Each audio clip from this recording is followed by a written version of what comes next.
So yeah, as mentioned, I help Greg with the college course that we run. And so a lot of my job is kind of liaising between Greg and the students, but also trying to help make the material, bite-sized, approachable for an undergraduate audience. And so yesterday, we looked quite a bit through the Odyssey 1 through 4, but primarily focused on 5 through 8.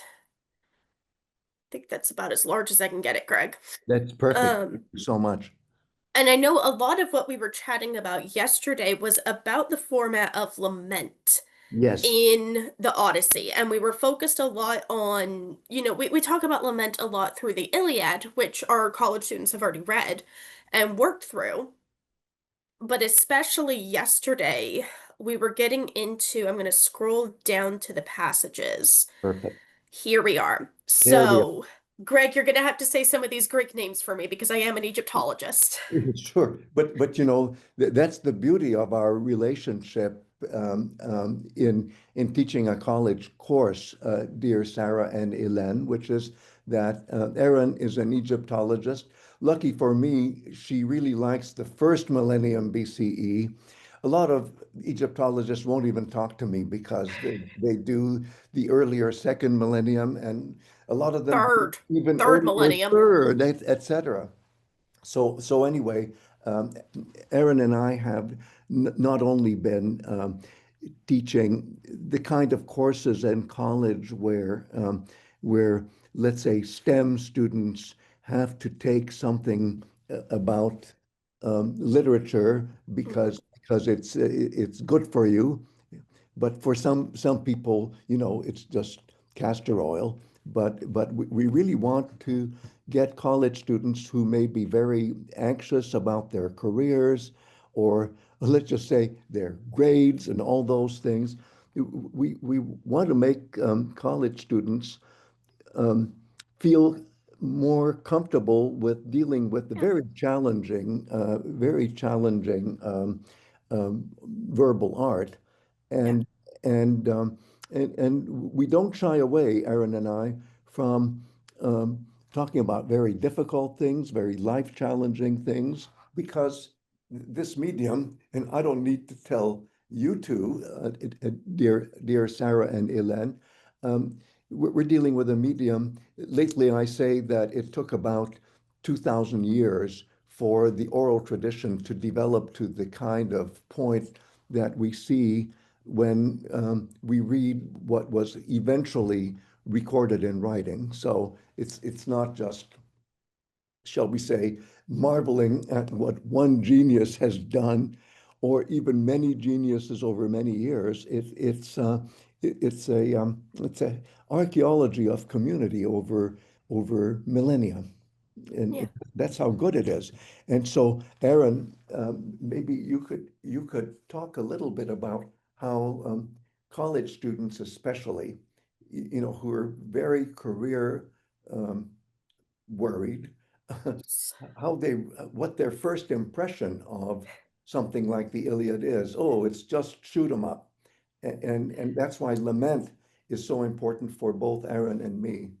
Yes. Yeah, lament comes in quite a bit because, as Greg mentioned, we do have a lot of career-oriented students, and a lot of the students that we teach are STEM focused, but they have to take it's a liberal arts college, and so they have to take a class in various categories.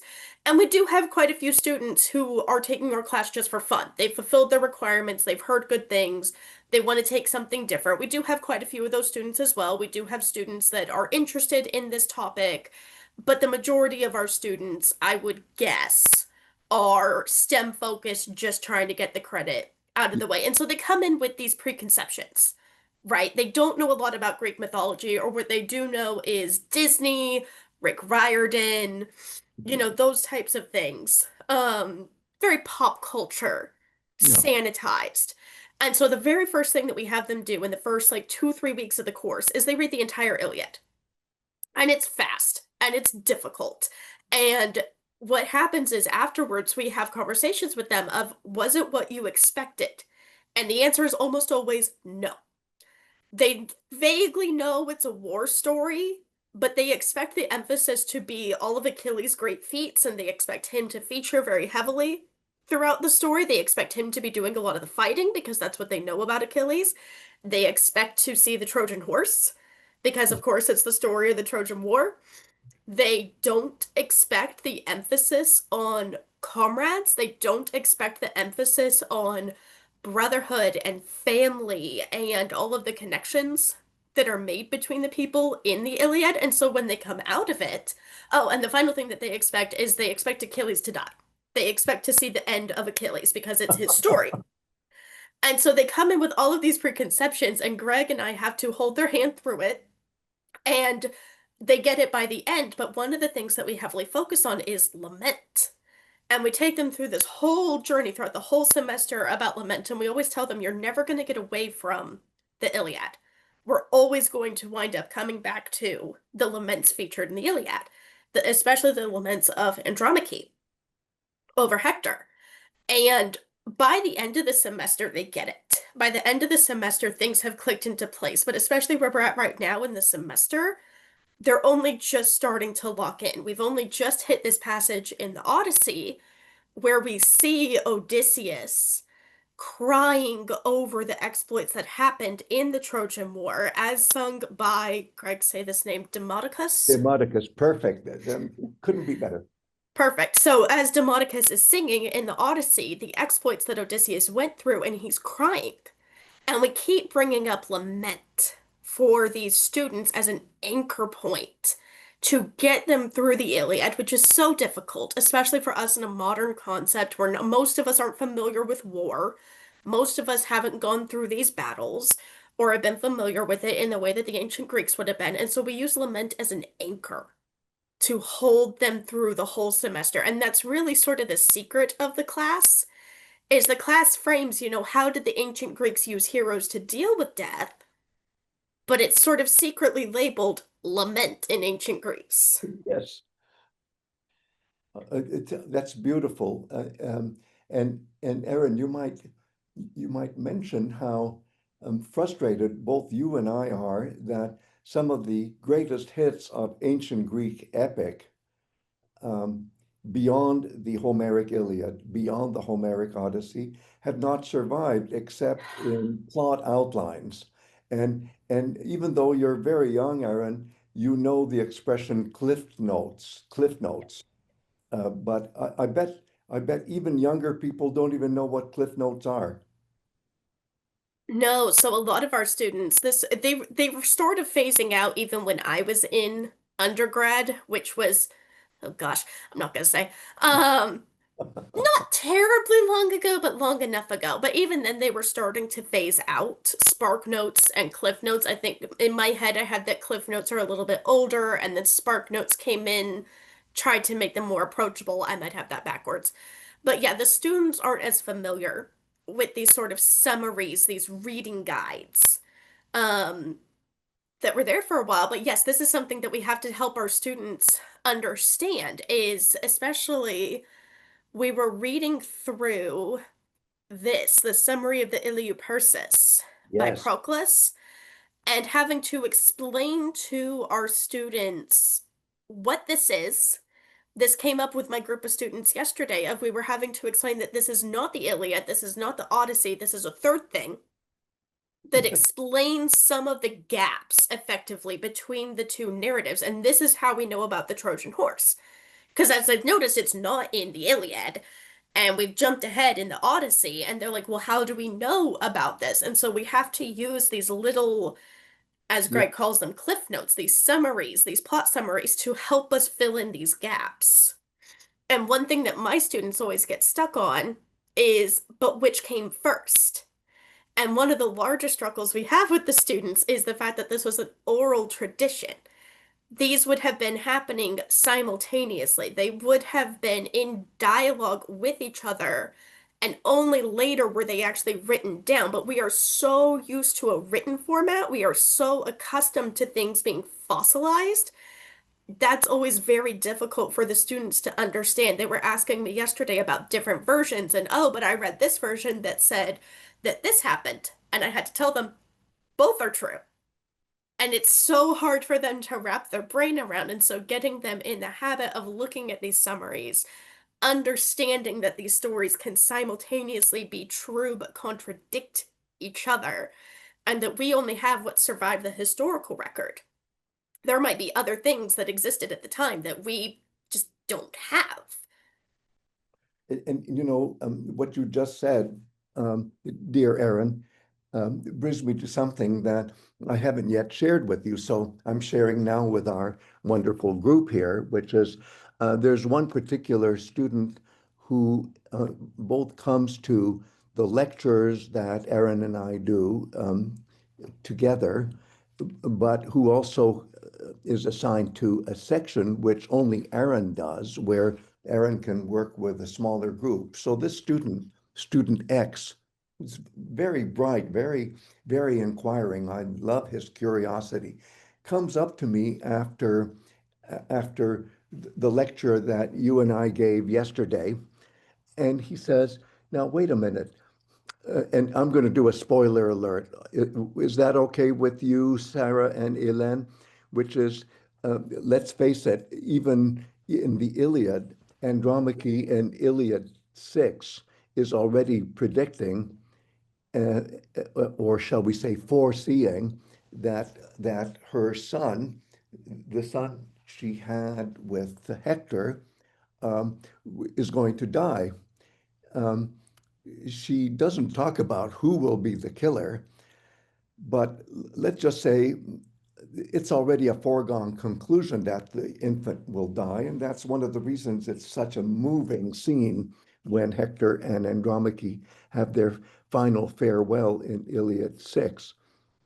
So let's say that's already a given, all right, that the baby will die sometime in the future. And and you know what? I'm going to honor not spoiling this for anybody out there in Heroes X who doesn't know yet how the child dies. But I'm saying that's what Aaron and I were exploring and kind of surprising people.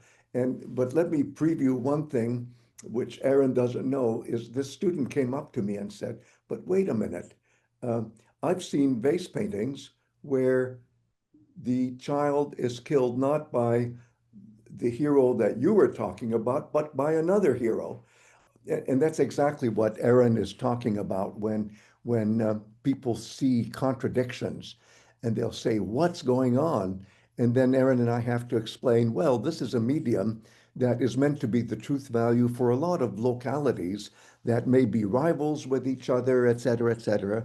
And since myth is a way of a traditional uh, song culture to tell cosmic truths to a local population. The trouble is that one locale's truth value will be different from another locale's truth value. And it's not that Aaron and I are squishy and say, oh, they're all true, not that way, but because they're true to each community separately. And then, sure, there are media that are, so to speak, developed in such a way as to shade over the differences and highlight the similarities. And that's what Homeric poetry does most of the time. Whereas the poetry of the cycle, the so-called epic cycle, has a lot more mutually contradictory variants. And so, Aaron, just for the fun of it, can you take us through this particular um, alternative epic, Mhm. which we don't have in its entirety. We only have a plot outline from a fairly good era. So it's old enough of a plot outline, but I'm saying it's still a plot outline. This isn't poetry. This is a prose plot outline. But can you walk us through, dear Aaron, about what this is about? And yeah, Demodicus is the blind singer. Ooh, ooh, wait a minute. I'm getting ahead of myself. I almost spoiled it. So let me be quiet and over to you, Aaron. So it's actually very funny because I knew student X was speaking with you after class yesterday, and he raised the exact same question in our small group discussion, and I Oh, gave him the same answer. So at least Aaron and I gave the same answer. But this is what I'm saying. It's so hard for them to understand how some of these fit together. I love it. I love Um, it. so yes, this is what's called the Little Iliad, the Iliou by Arctinus of Miletus. And it's the summary. This is where you really get the story of the Trojan horse that a lot of people find is missing from the Iliad. They know it, they've seen it in pop culture. And so this is our little, just very quick summary of what happened. So the Trojans were very suspicious of the horse and what to do with it. Some thought it should be pushed off a cliff, others thought they should simply burn it, and a third group said they should dedicate it to Athena because this was her area. Yeah. And in the end, this is the group that wins. So they dedicate the horse to Athena, and make it sacred. And they start having a feast and they have a party and they're being freed from war and everything's dandy. And then a portent appears, two serpents, and destroy Lacan Yep. Yep. and one of his sons. And at this site, the Aeneas and his followers get up and they go to Mount Ida. This was the portent that they were waiting for. This is the signal. And Sinon lights signal fires for the Achaeans. Everything has been prearranged, and they storm out. You know, some of them are sailing from the Tenedos towards Troy, others are coming out of the horse and are just able to completely ransack the city. They kill a lot of people. Neoptolemus kills Priam, who had taken refuge at the altar of Zeus Hercaeus. Chaos ensues. Menelaus finds Helen and is able to take her back to the ships. And we have more killing. There's a list of just all these killings and draggings. And at the site of Cassandra being Yes. taken, the Achaeans get very angry. They stone Ajax. He's No, taken no, they refuge. tried to stone him. Try to stone him, excuse me, yes. Ah, They decide to stone him. They try. yeah. He takes refuge at Athena. It's just all of this Oh, craziness. awful stuff. Yeah. Awful, awful. They burn the city. They slaughter Polyxena on the tomb of Achilles.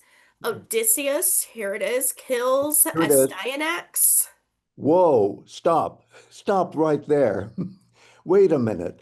Um, and so in this epic, Odysseus is committing what could fairly be called a war crime. Yeah, He's killing the child of Hector and Andromache.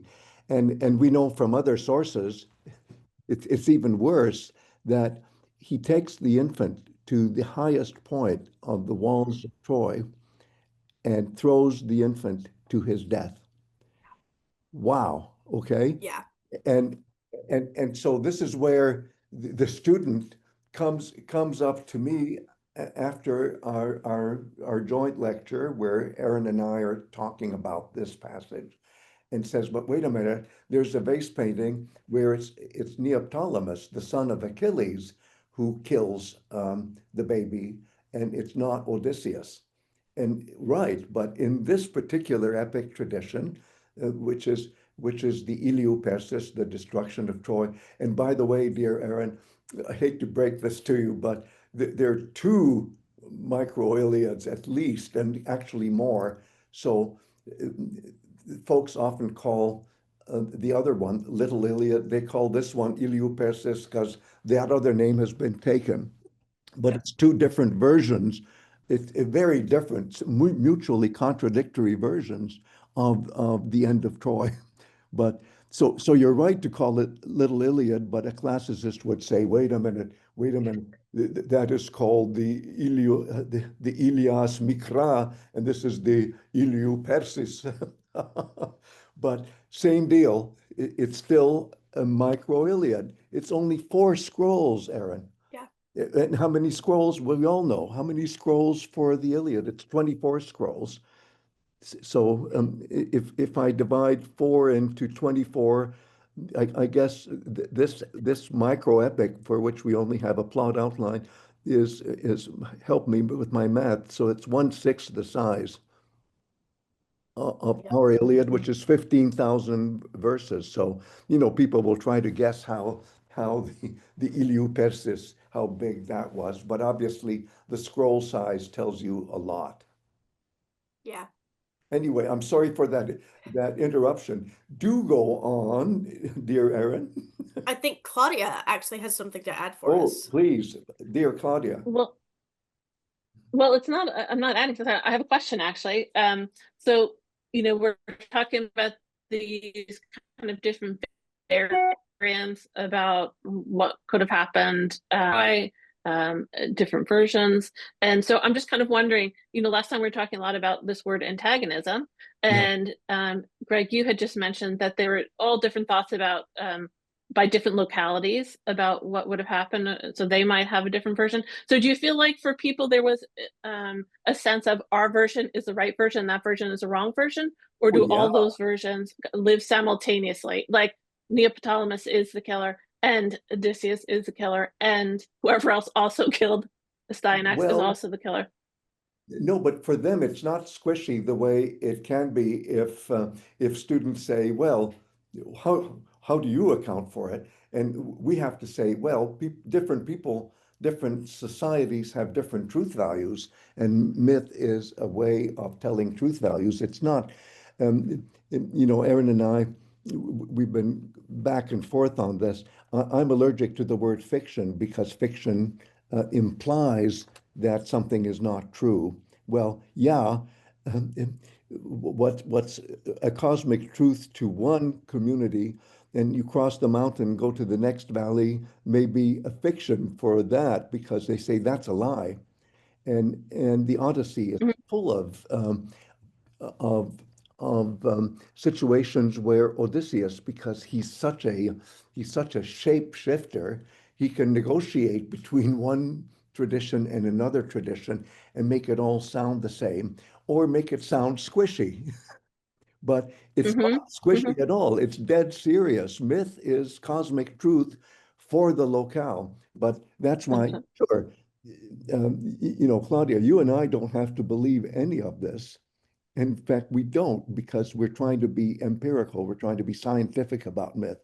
But part of the science of studying myth is understanding that the people that it worked for did think it was cosmic truth. The trouble is, sometimes they didn't even know about the other version because Mhm, all they grew up with was one particular version where, let's say, it was the son of Achilles, Neoptolemus, who killed the child of Hector and Andromache, whereas in other versions, it's Odysseus. And in still other mhm, versions, it may be somebody else.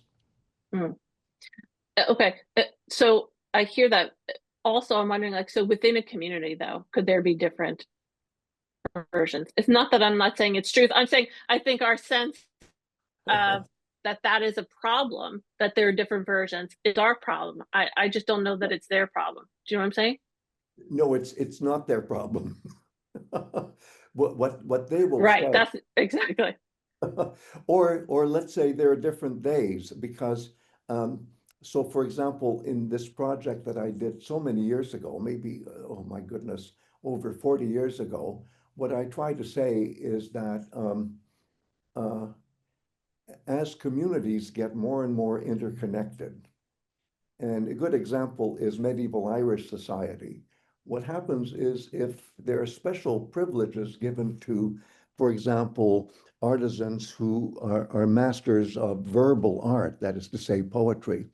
And in the case Mm, of medieval Irish law, we know that people who did the equivalent of what is epic in Homeric poetry, they would be juridically immune when they move from one petty kingdom to another.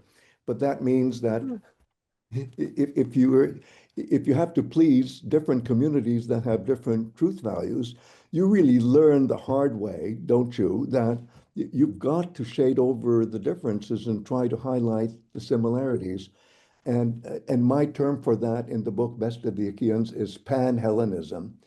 And mhm, don't get me wrong, Pan-Hellenism, it sounds like, well, something that's good for all Hellenes. That sounds absolute. These things don't get to be absolute, but let's say relative Pan-Hellenism is certainly the Iliad and the Odyssey. The reason they survived and let's say the Iliou-Persis did not survive. I mean, there are many reasons, but one of them is that the Iliad and the Odyssey are the most pan-Hellenic, are the most, shall we say, approved for general audiences. But Mhm. I wouldn't go to what you're trying to get me to say, and I'm not going to say it, ha ha ha, because I know we love to play games, Claudia and I, about how far you can go with an argument. Let me put it this way. In oral poetry, an audience has to be on your side. Or Mhm. maybe to say it better, when you're performing as an oral poet to an audience, you better do it their way. Otherwise, they won't accept it. Mhm. You see Mhm. what I'm saying? Well, that's part of it. Yeah. So, we don't have a situation where, only 20% of a given audience accept something. If you don't accept it, that means you're not part of the community. Mhm. Mhm. Beautiful. So it's all a negotiation. And sometimes, this is the weirdest part, is sometimes different versions of myths can be accepted by deadly enemies. Uh, Mm. and I call that contractual, where um, there's some things that are just irreconcilable, but one community of enemies knows that another community of enemies has a very different take. And and I hope that this particular group of us gets to meet again when we do in Heroes X, um, Oedipus at Colonus, because there Oedipus dies one way in Athens and dies another way in Thebes, but the two communities know very well the two variants, and they still hate each other. They have wars with each other, but they're aware that different communities have different versions. So Mhm. so one community will say, well, that's a lie to the other community, but then you need something like a pan-Hellenic force that can shade things over, as I say, or may I put it this way, smooth things over. But it's not we, the researchers who are studying all of this empirically. It's not that we're squishy, we're not. Yes. God. And the poets are not just making stuff up. Oh, there's no such thing as making stuff Right. up. Um, Exactly. that's sort of San Francisco in the second half of the 20th century, where Can I ask a improvise. little bit about the narratives that occur within the whole body of the Odyssey, Yes. where Menelaus and Demodocus and I've forgotten the name of the singer at the beginning. Oh, Phemius, yes, Phemius, Yeah, yeah. and they're all singing versions of Yeah. the returns, versions of the Trojan War. Yeah. Are these could these be versions that are kind of almost incorporated, Yes. or local versions, or are they always part of the Odyssey itself, as it were? Well, what you just said, dear Sarah, is, and notice that our Aaron immediately took us to our 9 text G, because this singer in Odyssey 8, Demodocus, actually means he who is approved by the local community. So we're talking here about a local poet who has a local version, or should I say localized? It could be regional. It doesn't have to be one valley, as I said earlier. It could be a whole region that happens to be speaking the same dialect, for example, whatever. But I'm saying there's just a lot of diversity. And and so what Aaron and I were doing yesterday in this big class is is we took the plot outline that you just saw, which is just a prose plot outline attributed to somebody we don't know anything more about called Proclus. And there it was, shall we say, the epic of the Trojan horse, let's call it that way, just for our purposes.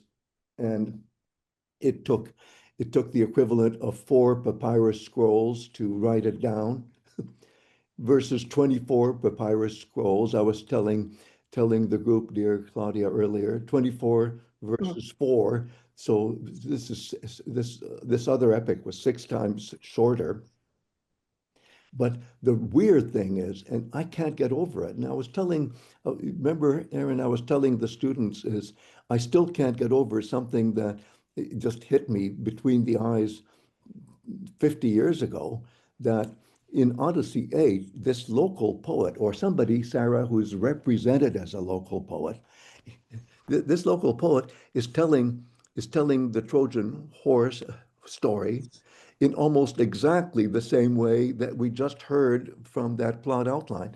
But this time, this epic, Sarah, is embedded inside the Odyssey. It's in Odyssey 8. And as Aaron knows, it took me such self-discipline not to talk about this until, in the case of this particular classroom and the momentum and what we were covering, I could only get to it yesterday, just the other day, as people say. So, Aaron, would you mind taking us through what the Odyssey says in the form of an embedded plot outline? Could I say it? But this is not a prose plot outline. This is the retelling of the Trojan horse story. And Sarah, you're implying, is this local? Yeah, I would answer, yes, I think it is. It's more local. It's not necessarily pan-Hellenic, but you can get away with that when you embed a story in a story when it comes to Homeric poetry. But I'm jumping ahead. Aaron, do you want to walk us through this? Sure. So Odysseus is a stranger in this household. They've taken him as a guest, and Demodocus is entertaining these people. He's already gone through two other rifts, and Odysseus, they don't know he's Odysseus, asks Demodocus, "Can you tell the story of the Trojan War?" And this is where we pick up here. So Demodocus picks up, and he picks up where the Achaeans are boarding their ships and sailed away, setting their tents on fire. And this is what some of them were doing, but others were with Odysseus, and they were hidden inside the horse, which was already with the Trojans. The Trojans themselves had pulled the horse into the Acropolis, so it was standing there, and they talked a great deal about it, in doubt about what to do, sitting around it. There were three different plans: to split the hollow wood with pitiless bronze, or to drag it to the heights and push it down from the rocks, or to leave it, great artifact that it was, a charm of the gods, which I now see it was exactly the way it was going to end, because it was fate that the place would be destroyed once the city had enfolded in itself the great wooden horse, when all the best men were sitting inside it, the Argives, that is the Achaeans, Wow. bringing slaughter and destruction upon the Trojans. And It is Aaron, almost the same wording as yeah, what we saw yeah. earlier. And it's like you think that this was copied from that plot outline, but that plot outline is a very late, Cliff Notes prose plot outline from something we don't even have anymore. Whereas this is part of the oral traditional poetry that finally got written down, and this the poetry. And it's almost like one thing was copied from another thing, but it's just a matter of, shall we say, related oral traditions with variations. Yeah. Wow. But keep going. So then what happens here? Do we actually get to see Odysseus killing the child of Hector and Andromache? No, just where you're supposed to hear it. And I was saying to the class, and I think I really failed. I started talking about Freud's theory of Nachträglichkeit, which means in Freud's fancy German, not only um, supplement, where you substitute instead of you go A, B, C, D, E, and when you get to D, you substitute something else for D because you're blocking the memory of something traumatic. Okay, that's so Nachträglichkeit can mean a substitution, but it can also mean regret, sorrow, resentment. Resentment in the sense is I'm so despairing of myself. How could I ever do such a thing?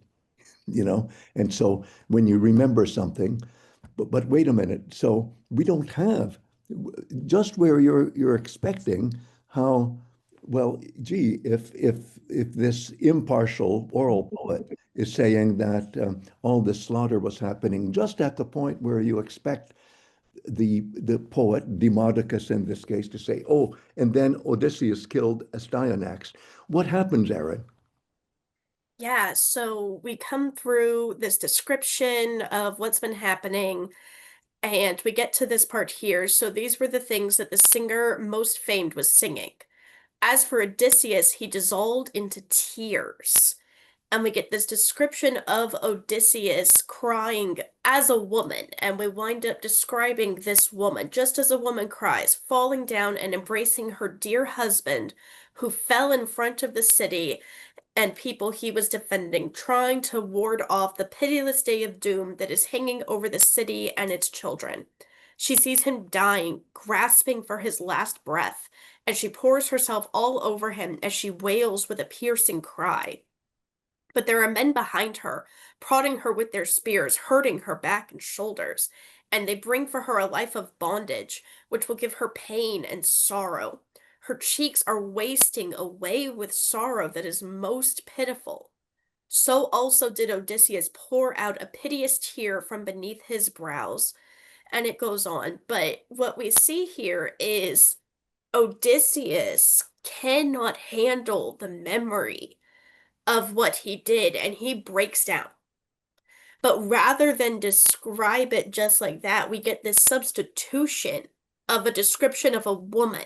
Her husband's come back. He's just been struck down. She's sobbing over his body. She's being pierced with spears. She knows she's going to be taken away into bondage. And we're substituting that visual for Odysseus and how he is feeling about what he's done in the war. So we have this sort of simile that is happening here. Yeah. And it turns out that Alkinoos was the only one who was aware. He's the only one that notices what's been happening here. And he sees Odysseus, to use it colloquially, bawling his eyes out Yeah. over what he's done. Yeah. Yeah. Beautiful. Yeah. Wow. So you can see, especially dear Sarah and Hélène, but also Claudia, who's been in on this kind of experience with Greg before, you can see how, the excitement for somebody like me after 50 years, it just doesn't leave me that you have this kind of empathy. It's the wrong word. It's better the way Arin said it, is what's actually happening, is in a sense the man who has regrets about his past gets to feel what his victims had felt. And Arin and I were doing this riff about this kind of interpretation, and Arin already knew there was a row of as many as 5 veterans or four veterans in a group of 7 who are comrades, and so they're always sit in the same row. And so Arin and I weren't being high horses. Oh, warriors commit war crimes. Everybody knows that horrible things can happen and that war is horrible. But the whole point is that what brings us all together is the feeling of sorrow about suffering, sorrow especially about the suffering of people who weren't asking for anything. It just happened to them. And well, I run out of breath. It's still overwhelming to me how So beautiful this is. I was speaking with one of these students, we'll call him student Z, about this before class, which is what sparked me to encourage these Yeah, veterans to speak with us about it.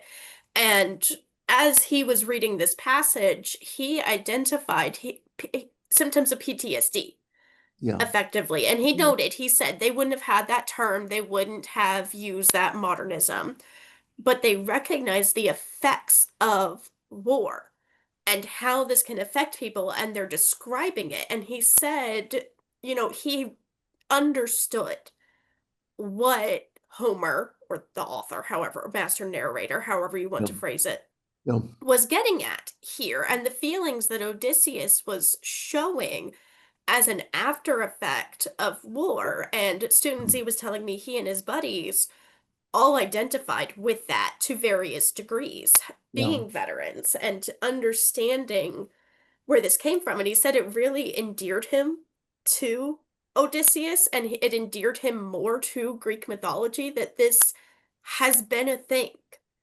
It's Wow. not just now, it's constant. Yeah. And that it helps him understand the Iliad better, it helps him understand Odysseus Yeah. better, and the complicated relationship that our students honestly have with Odysseus, especially when they get through this passage and see what he did. But we're supposed to like him. And student Z was saying, I get it. Wow. Mhm. And then something else, and I'd love to hear Sarah's and Hélène's reactions because you've had so much experience talking with people from all walks of life in the context of Heroes X, and also Claudia, with whom I've worked a lot on this passage. And if we have time, I would love to see how this passage, may I say it this way, resonates with later poetry. And do you mind, Claudia, if I just mention for a second that, you have a larger version of, let's say, the Trojan horse narrative. You have a more compressed version. And then what about reception that is beyond Greek civilization, and that is Roman civilization? And so I made the point, for example, when Arin and I were doing what we call lecture, but it's really a dialogue. So Arin and I in our dialogue were pointing out, well, Virgil, the great Roman poet of epic, first century BCE, when he does Iliad 1 and Iliad 2 especially, there's all of this, shall we say, remembering of Troy and the suffering, but he had access, Virgil had access to the Iliou-Persis. He had access to the Little Iliad. He had access to all these other epics, which we have now lost and which we now have only in plot outline. And so who's controlling? So, Arin, if you could go down to what Virgil says about this kind of thing. Yeah, there it is. And it's in Latin, it goes, this is in Aeneid 1, and Aeneas, who is a refugee from Troy and who's now made it all the way to Italy. And no, I'm sorry, right, he's not there yet. He's made his way to Carthage, and he's looking at relief sculpture in Carthage of a beautiful temple where the sufferings of the Trojans at Troy are represented. And he sees Priam. And can you scroll back where we see a vase painting of Priam weeping? I just love that. And so when he sees the sufferings of Priam, who is lamenting the death of his son, and this is in Virgil's Aeneid. Let me repeat, this is Roman epic. Aeneas says, and I'll translate first, there are tears that connect with the real things of the universe, and things that happen to mortals touch the mind. Well, that's just Greg's very literal-minded translation. What I wanted to make it clear is that the Roman poet is referring to earlier Roman poetry, where the poetry is talking about a universe full of atoms. They already knew atom theory. And so this statement is saying that in every atom of the universe, there is a story, a micro story of lament, of somebody crying. And when I say lament, of course, it's always, crying while you sing, singing while you cry. And and then, so oh, by the way, in Latin, let's see if I can still do this. Sunt lacrimae reret mentem mortalia tangunt. And, so it's if I just separate it, sunt lacrimae rerum, there are tears, and the genitive I translate as a genitive of connection, in connection with the whole universe. And now if you scroll further down, I think further down, so then we talk about all the tears, and here's a picture further down of women lamenting, just the way in ancient vase paintings, women are lamenting with this gesture that I'm reproducing here. Okay, keep going. And how the French talk about not only the beautiful death, but the beautiful corpse, because isn't it nice that Hector's corpse never gets to be skinned, which is what Achilles in his brutality is trying to do, is skin the corpse so that the corpse is not beautiful. But the Greeks have this thing about the beautiful death and the beautiful corpse, and Hector's corpse remains beautiful. And there's that wonderful painting by David, pre-revolutionary David. So he's still a royalist at this point, but never mind that. Okay, keep going. And then here's this Christian rethinking of all of this, where it's the mother of Jesus who is lamenting le beau mort, the beautiful corpse. And it's fairly erotic because Michelangelo makes Mary look the same age as Jesus here. So it's almost as if they were lovers, which is sacrilegious to say in a Christian context, but it's perfectly okay to say in pre-Christian context. Okay, and then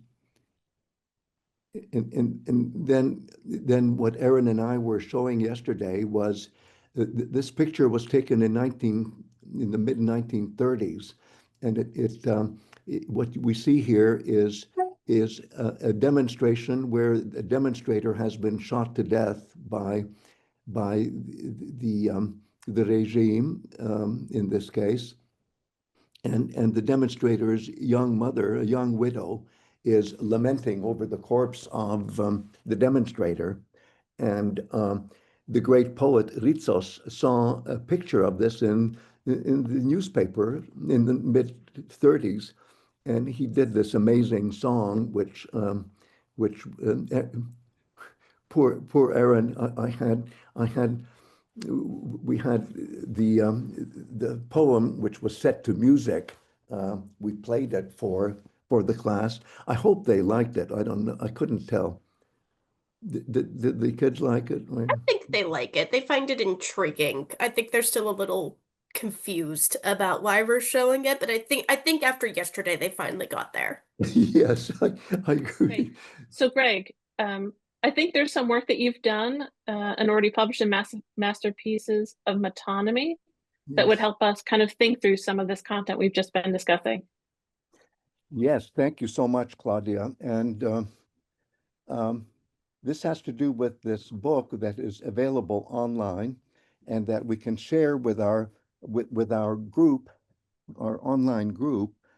And in the online version, I number all the paragraphs, which is handy because in this case, in chapter 1, paragraph 113, I start talking about something that we ordinarily don't think of when we think of theology or thinking about gods and goddesses, when we're thinking about what is sacred in a world that is pre-Christian.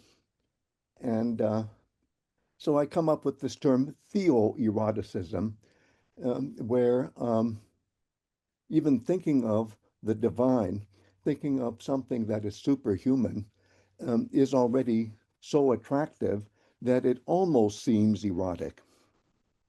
And Claudia, you helped me enormously way back when you were editor for what became the online version of Masterpieces of Metonymy, where you and I even talked about in chapter 1, for example, the Song of Songs and the Hebrew Bible, etc.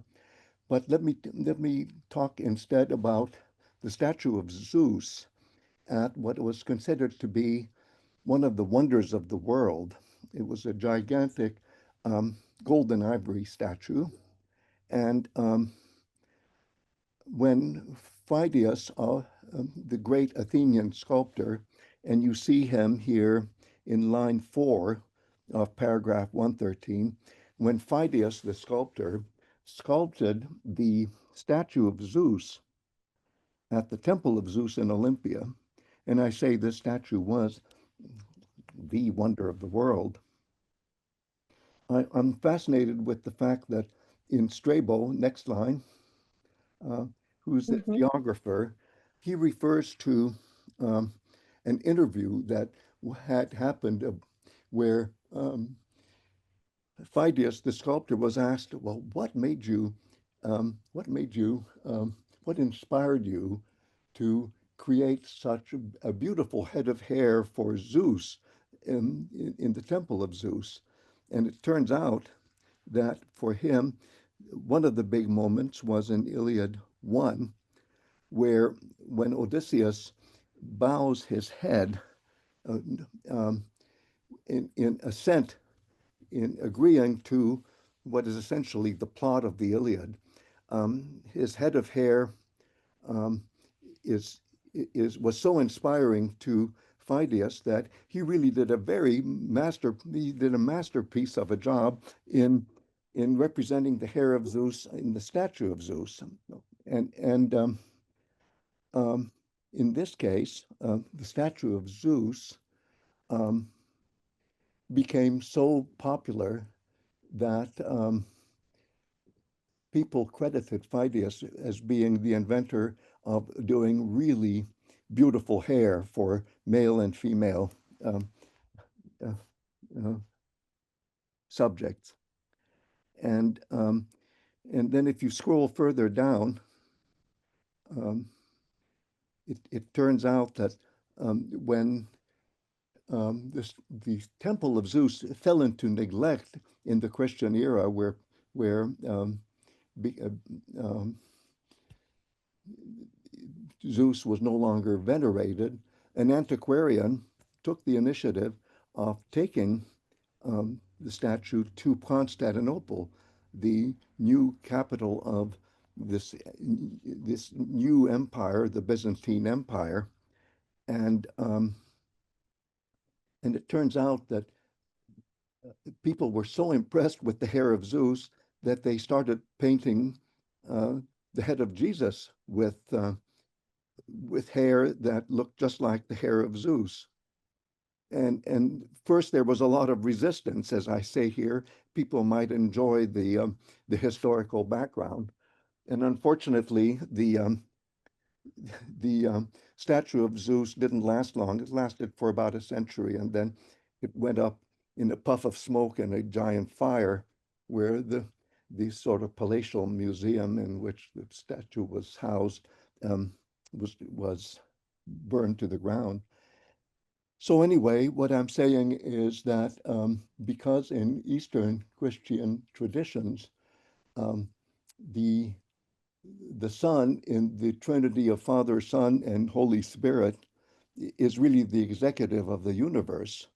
Um, the person who's represented as if he looked like Zeus was Jesus, not God the Father, as we see, for example, in Michelangelo's amazing painting in the Sistine Chapel, where God is kind of an old guy by comparison. So uh, um, if now we go back to Arin, oh, no, actually, you, dear Claudia, you have the picture of maybe the best surviving Byzantine image of Jesus, but Jesus really looks exactly like Zeus would have looked, except this is a painting and not a statue. I shouldn't say exactly. Can you? Actually, yeah. So actually, because I had to cut and paste, Yeah. that does not come through with the cut and paste. But I think Arin should have a copy of that image Yes. So we can show that. because that's on classical continuum. Yes, and it's in classical continuum. So those of you friends who want to look at that picture and try to imagine what Zeus looked like, that's the place to look for it. But just to bring this to a halt, because we're over time, could I just say that when you look at all of these images that it's very hard for me to put together in a very short space of time, what becomes very clear is that even though there's been a sea change in how people think of divinity in a Christian era, nevertheless, the eroticism the theoeroticism that is made very clear in the Iliad when Hector is despoiling the body of Patroclus and putting on the armor that Patroclus was wearing, which is really the armor of Achilles himself, so that Hector now looks like Achilles. Zeus himself is muttering to himself as he looks at this scene, oh, this is your moment of glory, Hector, but soon you will die. And not only will you die, but Andromache, who's expecting you to come back from battle and make love to her, she will be mourning you rather than making love to you. And that moment, guess what Zeus does? Just as in Iliad 1, he bows his head and the beautiful hair is cascading down. So in a sense, the theoeroticism of the death of Hector, which is then made so beautiful in lament traditions, that death of Hector is connected with the hair of Zeus and the hair of Jesus. So it's mind-boggling, and there are a lot of dots to connect. I'm sure I haven't connected even half of the dots that I should have connected, but they're there, and a careful reader will, I think, find them. Yeah, I wanted to say something about the lamenting at the end of the Iliad, because the end of the Iliad ends with the funeral of Hector, the Trojan, and the three laments at the end of the Rhapsody, 24 hours. Beautiful. Yeah. Well, tell me, is the recording still going on? It's still going. Yes, let's good. do it. Let's roll. Yeah, that's great. Excellent, I'm excellent. trying not to put people on the spot. Okay, so that's all. The only reason I'm not Oh, calling but- people. I know you have beautiful things to share. And Sarah, do you want to say any last word? Well, all the No, beautiful no hair pressure. No was pressure. making me think about Achilles and his cutting off the hair. It was going to be an offering to the river back home, and then it was an offering to Patroclus. And I wondered if the hair was connected in any way, just a random thought. Oh, I'm sure. And not only is it connected, but as this sounds like I've written about everything. I haven't written about so many things, but it turns out that in terms of the Iliad, when Achilles cuts off his hair to mourn Patroclus, that's why, according to later sources, Achaeans are no longer long-haired. The Greek men don't wear long hair. And who's the exception? The Spartans, of course, because, oh, they're so exceptional. So Spartan warriors have long hair. And that's why in Herodotus, when the Persian king of kings sends spies at Thermopylae to see what are 300 Spartans doing on the last day they're alive. So the spy goes, and you know what they're doing? They're grooming their long hair to have the perfect hair day on their death. And their poetic Wow. tradition also talks about the beautiful corpse as well, doesn't it? Yes. Oh God. Yes. Yes. So the Spartans are such exceptionalists. Hey, we're exempt. We still have long hair, right until death. But Athenians and all other Greeks, they have short hair because they're replicating how Achilles cut his hair in what is our Iliad. Oh, beautiful, Greg. Thank you so much for helping us think about that. And Arin, thanks for joining us today. We really appreciate it. And we really value all your expertise that you are bringing to the project. So, Wow. and Helen and Sarah, thank you for joining us today. We appreciate your participation. So I think that's all for this week. Until next week. Till next week.